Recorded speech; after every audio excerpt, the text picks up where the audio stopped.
নমস্কাৰ, মই ৰঞ্জন চৌধুৰী। 70s ৰাজেশ খান্না তেতিয়া ছুপাৰষ্টাৰডম সেই সময়ত এটা পিকচাৰ ছুপাৰ ডুপাৰ হিট আছিলে। এয়া হ'লগৈ সচ্চা ঝুটা।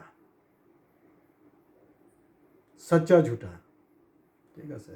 তো তাৰমানে অৰিজিনেল কোনটো ডুপ্লিকেট কোনটো আমি লাষ্ট এপিচডতো আমাৰ 8 PM প্ৰাইম টাইমতো আমি লাষ্ট হেৰিটো কৰিছোঁ। আপোনালোকে যদি চোৱা নাই চাব, অৰিজিনেল আৰু ডুপ্লিকেট বিজেপিৰ মিষ্ট্ৰিটো কি সেইটো বহুতে হয়তো চোৱা নাই, চাব দেই। কাৰণ আমি একদম হেৰি বস্তু নকৰোঁ, একদম কাৰেণ্ট বস্তু কৰি আছোঁ। এতিয়া আকৌ এটা অৰিজিনেল ডুপ্লিকেট লৈ বিতৰ্ক চলি আছে। তো স্বাভাৱিকতে আপোনালোকে গম পাইছে আৰু, কিন্তু গম যেতিয়া পাইছে তেতিয়াহ'লে আমাৰ চেনেলখন কিন্তু আপোনালোকে ছাবস্ক্ৰাইব কৰিবলৈ নাপাহৰিব। আৰু তাতকৈও ডাঙৰ কথাটো হ'ল যে আমাৰ ইউটিউবৰ কমেণ্ট বক্সত গৈ নিশ্চিতভাৱে আপোনালোকে কমেণ্টছ কৰক। লাইক কৰিব, এইবিলাক ঠিকেই আছে বাৰু, ভিউজো ঠিক আছে, কিন্তু কমেণ্টছটো খুব জৰুৰী হয়। খুব বাস্তৱভাৱে মই অলপ কথাখিনি, কাৰণ মই ছ'চিয়েল মিডিয়াত দেখি আছোঁ ডক্টৰ পৰিধিম শৰ্মাৰ ওপৰত যে কণ্ট্ৰভাৰ্চি, অৰিজিনেল ডুপ্লিকেট, যেনেকৈ মই ৰাজেশ খান্নাৰ পিকচাৰৰ কথা ক'লোঁ নহয়, সচ্চা ঝুটা, মানে ডাবল ৰোল আছিলে ইয়াত পৰিধিৰ ক্ষেত্ৰত হ'লগৈ আপোনাৰ হেৰি ৰোল এটাই, কিন্তু বেলেগ ৰূপত। মই প্ৰাইভেট, মানে চবৰে প্ৰাইভেচিটো মই মেইনটেইন কৰোঁ। আৰু দ্বিতীয় কথাটো হ'ল যে তেওঁৰ লগতো মোৰ কমিউনিকেশ্যন আছিল, নথকা নহয়।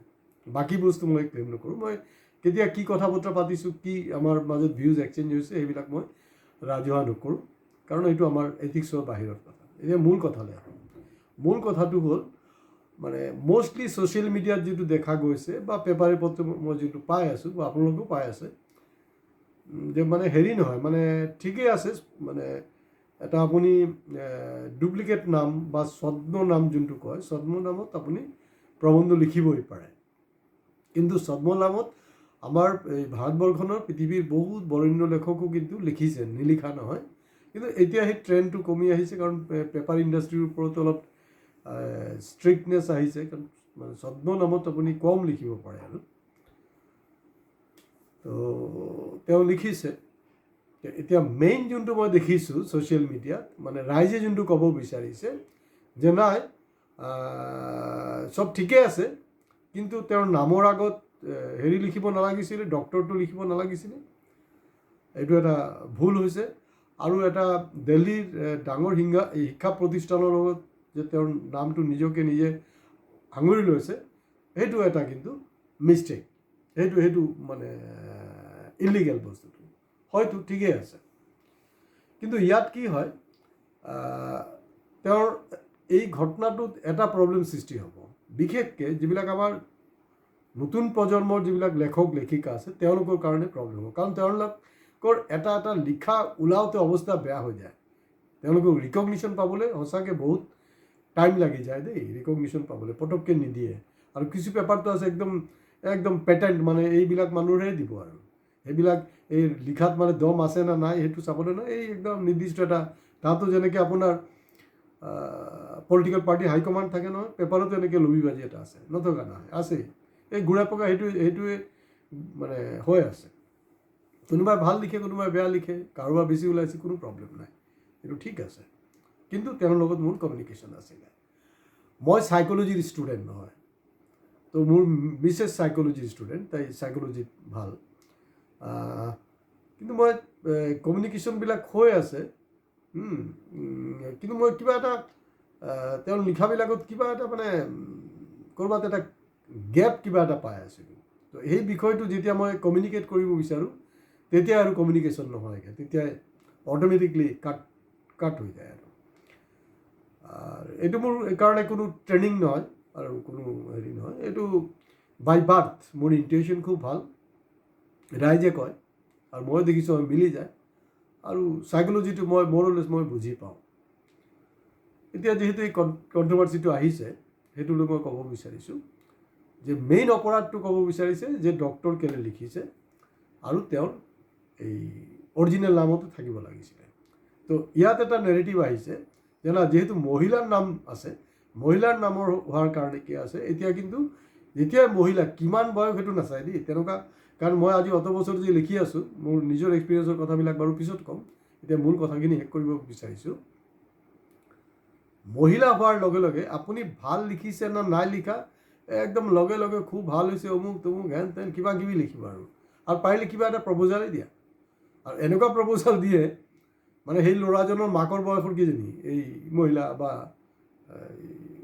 ফিমেল যোনটো ৰাইটাৰ তেওঁৰ সেইটো চাবলৈ নাই বা ৰেণ্ডম মানে তেতিয়াই অফাৰ হৈ যায় তো সেই বস্তুটো ঠিক নহয় আৰু মই ফোন কৰোঁ ফোন নকৰা তেনেকুৱা নহয় মোৰ মানে মহিলাই হওক বা পুৰুষেই হওক সেইটো লৈ কোনো কথা নাই মই জেনেৰেলি যোনটো লিখাত দেখোঁ যে ছুটি হওক বা ডাঙৰেই হওক যোনটো মানে মোৰ এনেও চকুৰ অলপ সমস্যা আছে অলপমান মই ইয়াৰ আগতো কৈ আছোঁ যে মই ৰেগুলাৰ মোৰ শুভাকাংক্ষীবিলাকক শ্বেয়াৰ কৰাটো সম্ভৱ নহয় সেইকাৰণে কৈ থাকোঁ যে আপোনালোকে ছাবস্ক্ৰাইব কৰি ল'ব তো মই চাওঁ যোনটোত মানে কোৱালিটি আছে মই পঢ়োঁ আৰু লাষ্ট এটা প্ৰবন্ধ মোৰ এক্সপিৰিয়েঞ্চৰ কথা কৈ আছোঁ যেতিয়া মই তাত নাম এটা আছে তো তেওঁৰ মাকে ধৰিলে দেউতাই ধৰিলে একবাৰ মাকে ধৰিলে কিন্তু দেখা গ'ল যে সেই ল'ৰাজন ক্লাছ 3-4 ষ্টেণ্ডাৰ্ড তেনেকুৱা কিবা এটা তেওঁ লিখিছে মই বোলো বঢ়িয়া লিখিছেতো বঢ়িয়া মানে ট্ৰেভেলিঙৰ ওপৰত তেওঁৰ এক্সপিৰিয়েঞ্চটো এইটো তাতে শ্বেয়াৰ কৰিছে but it was very matured enough right up এইটো লিখিছে তো মই কমিউনিকেট কৰিছোঁ মানে লিখাৰ পটেঞ্চিয়েলিটি থাকিব লাগিব এতিয়া মোৰ চিধা চিধি কথা যদি তেওঁ আগত ডক্টৰেট লিখিছে বা বেলেগ মানে মিছগাইড কৰিছে বস্তুবিলাকক এইটো যদি ক্ৰাইম হয় তেতিয়াহ'লে মোৰ এটাই কথা যে আমাৰ যিজন দেশৰ প্ৰধান আপোনালোকে হয়তো ভাবিব যে না আপুনি আকৌ ঘূৰাই পকাই মোদীক ধৰিছে মানে ধৰিব লাগিব কাৰণ মই দেখিছোঁ যে এইটোৰ লগত এইটোক মানে খাপ খাইছে কথাটো সেইটো কি কথাটো এনেকুৱা যদি নৰেন্দ্ৰ মোদীৰ ডিগ্ৰীটো ভুৱা সেইটো লৈ অলৰেডি সুপ্ৰিম কোৰ্টতো কেছ কৰিছে RTI কৰা হৈছে পাৰ্লামেণ্টতো হুলস্থুল হৈছে ঠিক আছে এণ্ড অফ দি ডে সেইটো কিন্তু কোনো এতিয়ালৈকে মীমাংসা কৰা নাই আৰু যাৰ ডিগ্ৰী তেওঁ নিজে নেদেখায় সেইটো আকৌ অমিত শ্বাহে প্ৰেছ মিট কৰি দেখাই আছে তো সেইটো যে এটা ইলিগেল বস্তু কাৰণ মই ডিগ্ৰী মই মেট্ৰিক পাছ মই দেখাম বাছ ষ্টৰি ইজ অভাৰ সেইটো এটা ক্ৰাইম তো সেইটো লৈ কিন্তু কোনো ধৰণৰ ট্ৰল নাই কোনো ধৰণৰ আলোচনা নাই কিন্তু আমাৰ দেশৰ প্ৰধানৰে যোনটো শিক্ষাগত অৰ্হতা সেইটোক লৈ কথা আছে আকৌ তেওঁ পৰীক্ষা পে চৰ্চা কৰি থাকে পৰীক্ষাৰ আগত গ'ল তাৰপিছত চাব এই অমৃতকালত আমি দেখিছোঁ একদম full page cover Modi guarantee বুলি আহে এইটো আৰু এটা মানে অফেন্স একদম লিগেলি যদি ক'ব বিচাৰে এইটো এটা অফেন্স কাৰণ মোদী হ'লকে এটা পদবী তাত কিন্তু ক'তো লিখা নাই যে নৰেন্দ্ৰ মোদীৰ গ্যাৰেণ্টি বুলি তাত নৰেন্দ্ৰ মোদী ছবিটো থাকে Modi guarantee what is this Modi guarantee তাৰমানে আপুনি কমপ্লিট কৰিব নোৱাৰিলে নহ'ব নহয় আমটো কুছ নেকি যেনেকৈ 15 লাখৰ কথা কৈছিলে এতিয়া জুমলা বুলি কৈ আছে তেনেকৈ না এইটো মেৰা গ্যাৰেণ্টি নেই মোদী গ্যাৰেণ্টি কিছি নেই লিখ দিয়া এইটো হ'ব এই কথা বতৰাবিলাক কিন্তু যদি এইটো অফেন্স হয় এইটোতো অফেন্স এই যে মোদী গ্যাৰেণ্টি হওক তেওঁৰ ডিগ্ৰী হওক সেইবিলাকতো অফেন্স হয় আৰু এতিয়া ডাঙৰ সমস্যাটো হ'ল যে আপোনাৰ এই পেপাৰত কি হৈছে কিছুমানে আকৌ ছ'চিয়েল মিডিয়াত কৈ আছে যে মহিলা বা আৰু কোনোবাৰ আৰ্গুমেণ্ট যে না যদি মতা মানুহ হিচাপে যদি তেওঁ লিখে তেতিয়াহ'লে বেছি পটেঞ্চিয়েল নহয় বেছি ভাইৰেল নহয় তেনেকৈ কি বিভিন্ন আৰ্গুমেণ্ট এতিয়া মই ক'ব খুজিছোঁ যদি আপোনাৰ লিখাত দম আছে মই যেতিয়া 11 বছৰ আগত অসমীয়া প্ৰতিদিন কাকতত পৰিৱৰ্তন না প্ৰতাৰণা বুলি লিখিছিলোঁ মোটামুটি অসমৰ ইণ্টেলেকচুৱেল আৰু সৰহভাগ বৰেণ্য ব্যক্তি কিন্তু মোলৈ ফোন কৰিছিলে and that was my first writer and the credit goes to Narendra Modi মই কেতিয়াও প্ৰবন্ধ লিখা নাই মই কেতিয়াও লিখা নাই মই লিখিছোঁ মানে সৰু সুৰাকৈ লিখিছোঁ কিন্তু পলিটিকেল কোনো প্ৰবন্ধ লিখা that was my first article অসমৰ চুকে কোণেৰ পৰা আহিছে and I am lucky enough যে এই প্ৰবন্ধ আমাৰ এথিক্সত যদি আমি প্ৰতিদিনত দিছোঁ সেইটো বেলেগ পেপাৰত নিদিওঁ অসমৰ সেইটো সময়ত 2014 সৰহভাগ ইয়াতে চাগে প্ৰবলি জনসাধাৰণ আৰু কোনোবা এটা পেপাৰ ইতিমধ্যে তাৰ ফেক্টৰী বন্ধ হৈ গ'ল মানে সৰহভাগ নিউজ পেপাৰত same article with due permission from me তেওঁলোকে কিন্তু ছপাইছিলে। মইতো ডক্টৰ নিলিখোঁ, কিন্তু যদি পটেঞ্চিয়েলিটি আছে নিশ্চিতভাৱে এইটো ওলাব, এতিয়া ওলাব হয়। কিন্তু অমৃতকালত মোৰ প্ৰবন্ধ নাই ওলোৱা। কেলৈ ওলোৱা নাই? এনেই সাধাৰণ আৰ্টিকেলবিলাক ওলাব, আপোনালোকৰো ওলাব, কোনো ডাঙৰ নহয়। সেইটো কাৰণে আপুনি মহিলাৰ ফটো দিবলৈ দৰকাৰ নাই। এতিয়াৰ পৰাতো মই পেপাৰৰ মালিকবিলাকক ক'ম যে ফটো দিয়াৰ ব্যৱস্থাটো উইড্ৰ কৰি দিয়ক, এই যে ফটো এটা দিয়া ফটো দিবলৈ কোনো দৰকাৰ নাই। মই দেখিছোঁ বহুত লিডিং মানে নিউজ পেপাৰৰ আৰ্টিকেলত কিন্তু ফটো নিদিয়ে, মানে ইণ্ডিয়া বুলি নহয়, মই ইণ্টাৰনেশ্যনেল হেৰিটো কৈছোঁ, ফটো নিদিয়ে। এনেই চিম্পলি নাম লিখা থাকে, আৰ্টিকেলখন আহে, মানুহে পঢ়ে, ফটো দিব নালাগে।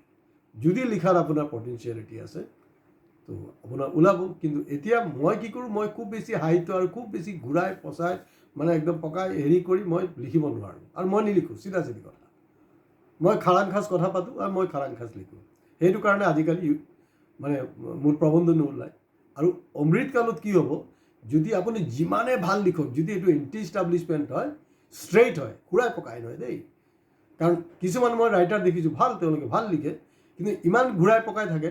পাঠকে কৈছে যে ছাৰ এইটো আৰ্টিকেলটো 20%, এইটোক মই 50% পঢ়াৰ পিছত এৰি দিছোঁ, কি পঢ়িম মানে, ইমান জটিল কৰি দিছে, আপোনাৰ নিচিনা কোনো নিলিখে। তো এইটো হ'লগৈ প্ৰব্লেম।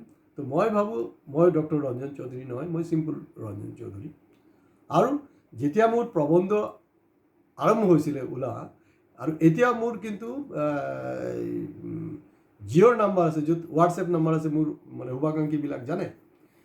কিন্তু মোৰ আজিৰ দিনত যোনটো প্ৰবন্ধ ওলায়, প্ৰবন্ধত কিন্তু এই BSNL এই আগৰ সৰু যোনটো ফোন, সেই ফোনটোৱে আছে, সেইটো নাম্বাৰে দিয়া থাকে।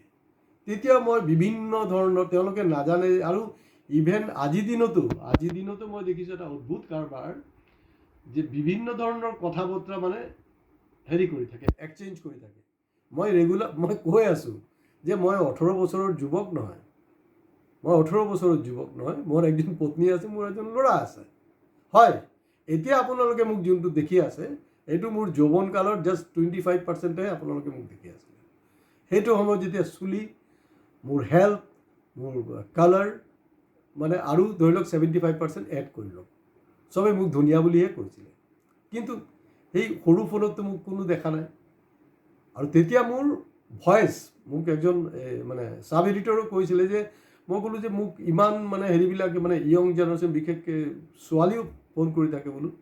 কৈছে নাই, আপোনাৰ যে মাতটো আছে নহয়, মাতটো খুব ধুনীয়া। আৰু দ্বিতীয়তে হ'ল যে এই যে ৰঞ্জন যে নামটো আছে, ৰঞ্জনৰ মধ্যে ক'ৰবাত এটা ৰোমাঞ্চ সোমাই আছে, সেইটো কাৰণে হয়তো এক্সাইটেড হৈ কৰে। কিন্তু মই এতিয়া চবকে বিনম্ৰভাৱে অনুৰোধ কৰিম, মানে কোৱালিটি যিবিলাক লিখা আছে, এইবিলাক বস্তু ছপাব লাগে। আৰু যিবিলাক পাঠক আছে তেওঁলোকে পঢ়িব লাগে। আৰু পৰিধিয়ে ডাঙৰ যোনটো ভুল কৰিলে, মোৰ হিচাপত, মই এই ডিগ্ৰী চিগ্ৰী এইবিলাক ধৰা নাই, কাৰণ দেশৰ প্ৰধানমন্ত্ৰী ভুৱা ডিগ্ৰী এতিয়ালৈকে ইষ্টাব্লিছ কৰিব পৰা নাই। তো সেই ডিগ্ৰী চিগ্ৰী মই সেইবিলাক বেছি কথা নহয়। মূল হ'লগৈ যে এই যে পৰিধি যে নামটো থৈছে নহয়, এই নামটো থোৱাতে তেওঁ ভুল কৰিছে। তাৰমানে পৰিধি হ'লগৈ বাউণ্ডাৰী, পৰিধিয়ে তাৰ নিজৰ যোনটো পৰিধি তেওঁ নিজে ভংগ কৰিছে। That is the mistake with পৰিধি।